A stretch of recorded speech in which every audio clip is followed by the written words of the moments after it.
Namaskar, welcome back. So, this was the last slide where we stopped in the previous lecture. So, let us move further and see what are the different techniques which we use and why we use. The part has been discussed earlier also, that to locate the appropriate location of the trenching, and that is your paleoseismic investigation. It also helps as a substitute for trenching sometime, okay, but will not be able to date the events, that is the earthquake, because it will not tell the age of the earthquake. It will tell you about the geometry of the fault at the depth, okay, but not in terms of the dating or the age of the event. Okay.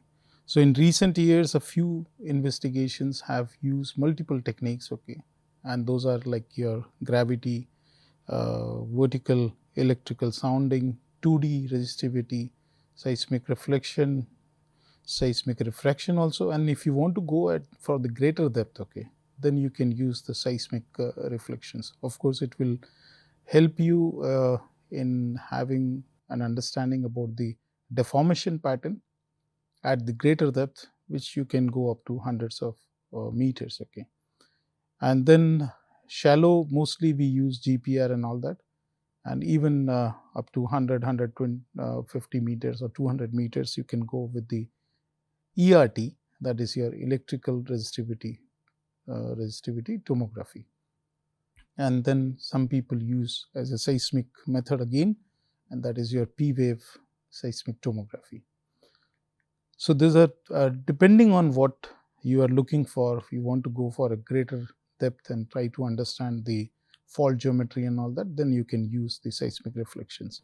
So, seismic reflections and seismic refraction methods can contribute to paleoseismology in two ways: towards detecting the fault, of course, and then in characterizing subsurface strata that have offset, folded or tilted by faulting, and that goes, as I told, that the greater depth if you want. Okay.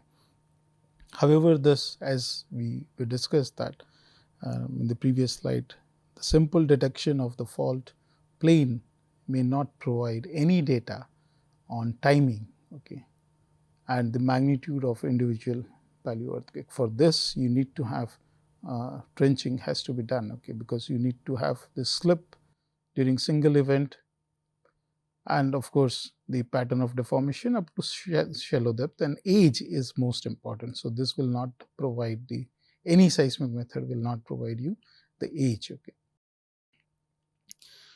So, this is the seismic reflection, and you will have to carry a lot of accessories for this, but you can go up to the greater depth depending on your desired requirement. Okay.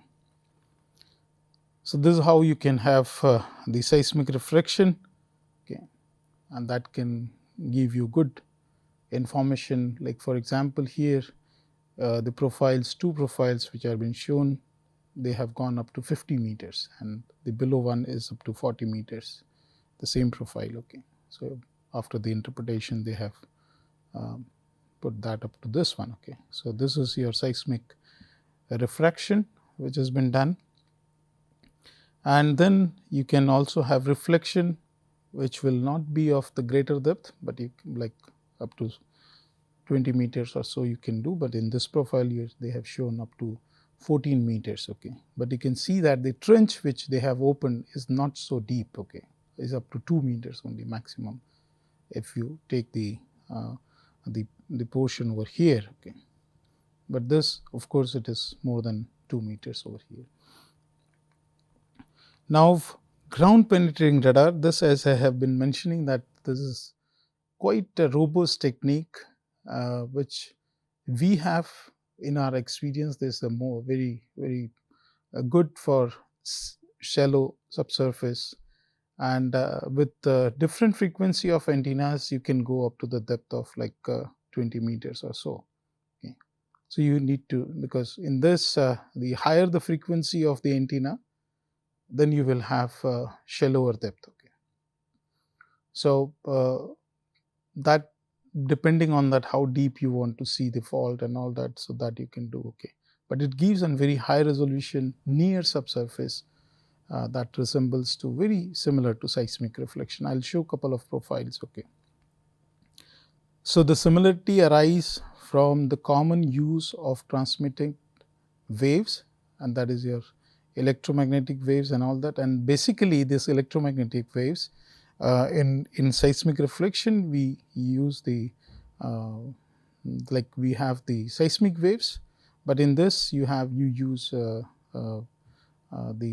electromagnetic waves, but the process remains the same. It is hitting any layer or having the contrast between your different units, sedimentary units, it will be reflected back to the collecting units. Okay. So, in contrast to the compressional elastic wave utilized in seismic reflection, the frequency is at almost like around 100 hertz. Okay. The radar uses transmitting electromagnetic radiation within frequency which ranges from 80 to 300 megahertz, but even more is been now it is available, which goes up to like 1000 megahertz or so, but that will give a very shallow and precise high resolution images. Okay. But in paleoseismology, for mapping subsurface faults, we mostly confine ourselves to 100 to 400 megahertz antennas. Okay, with with antennas with that sort of frequency. Okay, because we don't want to go deeper. Now, the materials with high electrical conductivity, such as clay, or if you are having a saturated medium, or because of the fluid with highly dissolved solids and all that, will rapidly decreases the depth penetration. So, in some areas this will also restrict, but nowadays as the technology is growing, more advancement is coming up, you can also increase the gain, which allows you to the proper penetration subsurface. Okay. Now, this is the GPR profile, okay, which has been taken up to like it goes. So, one side it is given the two-way travel time in nanoseconds here. Okay, this is your two-way travel time, and you have the depth, corresponding depth here, which goes up to like it has been used up, and they have been able to go up to 15 meters or so. So, again this is a line scan. You can have a different type of modes we have. You can have that sort of an illustrations, and this is in grayscale where you can see the trace over here. Okay. This is the trace which has been seen, and that is then accordingly the trench was been exposed. Okay. This is of ERT. So, ERT basically will also again see the contrast. Okay. And that is your based on the different material, you can use that, and we will see the contrast based on the absorption of the electrical signals. Okay. Now, coming to the GPR part, which I have been mentioning and mentioned in the previous lecture also, that this provided us excellent profiles till date. Okay. And which we were able to even match with the trenching, after trenching, the succession which we exposed in the trench. Okay. So, this again that story comes back as I was mentioning in the previous lecture also, that this scarp was been identified, which was again new fault, and trenching issues were there because the villagers told us that there is a pipeline here. So, we told the villagers that we have a magical instrument which can help us in identifying the pipe also. Okay. So, we will not destroy the pipeline, because if you destroy that utility, then there was an issue that the villages which are in the foothills or in the plain areas further down south, they will get affected. Okay, because this was the main pipeline they were having. So, finally, we were able to open the trenches, but after doing a very precise GPR mapping. Okay. So, we open up the trench. So, if you can see this house is the same here. Okay. And then, so we open up the trench over here in this area. Okay. Now, this was the GPR profile which we got, which is shown in the top, and this is very much similar to, as we discussed in the previous slide, that very much similar to look, is very much similar to the seismic profiling. So, what when we did the GPR profile, we were able to identify the pipe here, and depth which we went was almost like 5 meters deep. We did not want to go deeper. So, deformation zone we were able to fix up, and accordingly we opened up the trench. So, black dotted line here which has been marked shows the area of trench. Okay. So, this is a trench which exactly matched with the deformation what we saw in GPR as well as in the trench exposed. Okay. Further, we can also do with the GPR 3D mapping. Okay. So, where we can have profiles. So, you put a grid in the area, you decide that, okay, and then you keep taking profiles, multiple profiles in both the directions. Okay. Now, this will help in having the subsurface 3D image, and as per your requirement you can slice those sections. Okay. So, this is what you see here is multiple slices, okay, which we have taken here.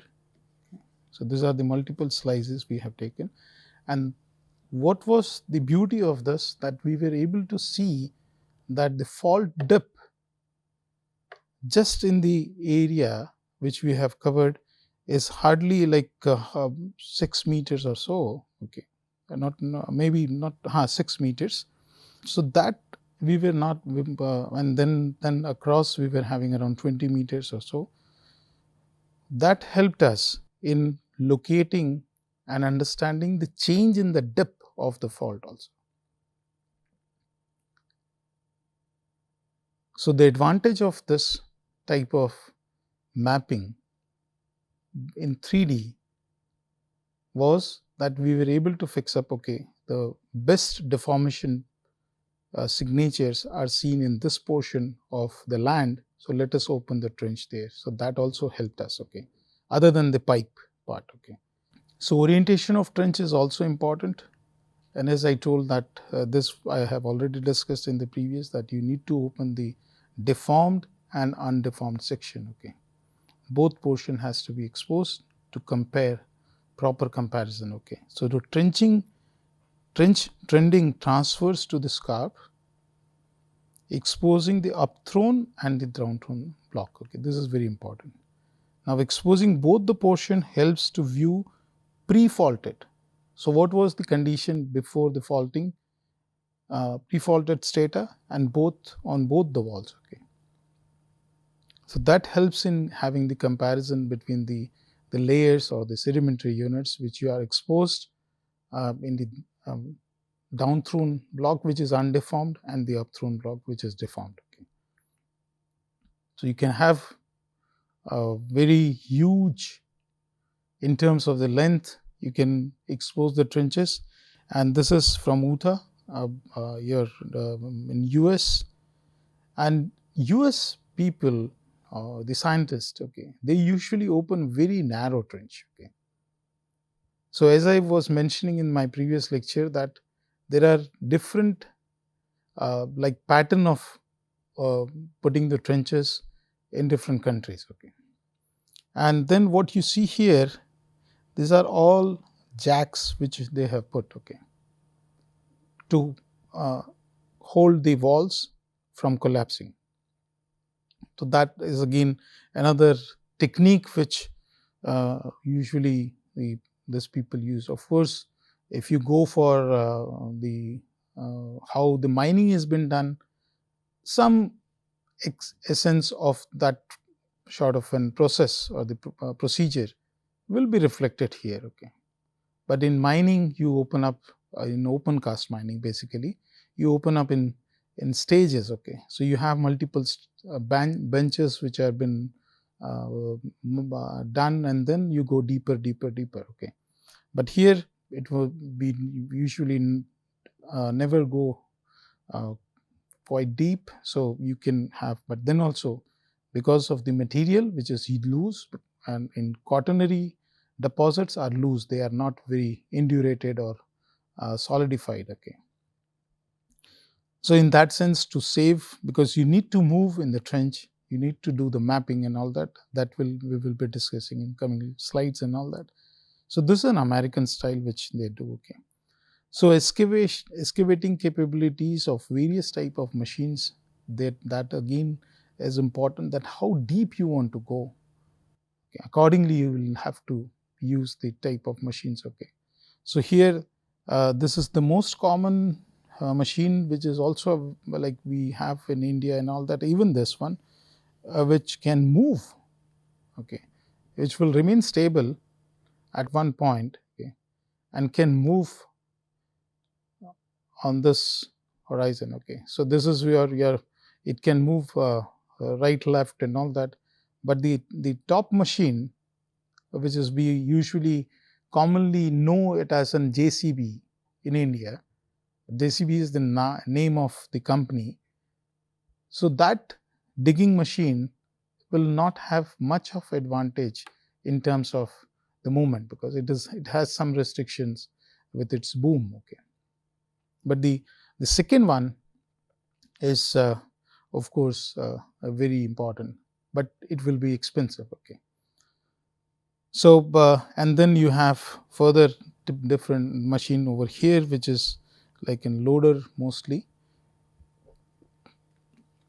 So as I told that we are comfortable using this machine, that is what we call JCB. Okay. Now this machine has limitation, as I told, and if you remember this photograph, which in the previous lecture I was talking about, that we opened up even the trench where we did not see any surface expression, no topography was been seen over here. Okay, but the fault is there in this area. Okay, the fault was there and we were able to identify. So what we did was that we did GPR here, because the common understanding hints us or indicates us that the fault trace will be continuous. Okay, but in some location you have a topography which was been developed, but in some locations, so this portion we had in topography, but here we did not see any topography. So with their understanding that okay, fault might be passing through this area, so we did GPR first here, and then we opened up the trench. Okay. Now again, coming back to the American style, Americans are very fond of having long trenches. Okay, long in terms of they cross the scarp and in the down thrown side. Okay, of course that helps in having more information in terms of the deformation and all that, but it needs time, and it takes a lot of energy in terms of mapping also. Okay. So this usually has been done. Okay, so numerous fatalities. Okay, again, and that what you see here, the all material is for the putting the jacks and all that to hold the walls from collapse. Okay, so it has been this is the data which talks about that numerous fatalities have occurred when vertical walls have collapsed. Okay, on the geologist, and more number of geologists got killed than they were been killed by the earthquake. Okay. So this is another issue which has been seen, and there was a recent incident also, not for the paleoseismology, for India also. This was happened, and as I told that they usually open up very long trench and a single slot trench. Okay, and what you see again, the jacks here, and then they keep doing the mapping. So this is a US style. Okay, now another one. So in trench, you need to have a detailed mapping of each and every sedimentary unit. You need to identify, you need to sketch, and then also the photography. Okay. So, what we observed was that it was difficult to have uh, ortho photographs. Okay, you can take him, because otherwise you will have tilted photographs and all that. So, you won't be able to generate the mosaic of the exposed section. So, for that you need to have at least 2.5 to 3 meters of distance, and you should be able to move in the trench. Okay. So, that part was which we learned that was difficult in opening these single slot trenches. Okay. And as I was mentioning, that if you want to go deeper and the material is not supporting in terms of the stability and all that, so you can go for similar like open cast mining. Okay. So, here also what the trenching has been shown here is that they have gone in the multiple stages. So, as they go, so you excavate a wider area, then slowly you step down and open the trench and go deeper at the location where you have the deformation zone. Okay. So, that you can do. Okay. So, this is what the sketch talks about, and the depth you can see is almost like more than 10 to 15 meters. Okay. So, but all has been done in steps. Okay. So, this is another way of doing the trenching with this with safety, proper safety. Okay. Because the material, if you see here, is mostly your fine grained material, gravel, coarse grain and all that. So, sandy, and so mostly fluvial material is there, very loose material. The Japanese style is different. Okay. They will go for a mega trenches, okay, and very wide trenches, and then what they do is that they will have a sort of a slope. Okay. So, sloping walls, and this has an advantage again. Okay. So, you have down here, and so this will not allow the material to collapse in. So, you are safe. Okay. Of course, you will do a detailed photography, detailed mapping, and then correction has been given that okay, what was the inclination of your. So, this you have the angle. So, accordingly you can give the corrections. Okay. But this is the most safest way of trenching.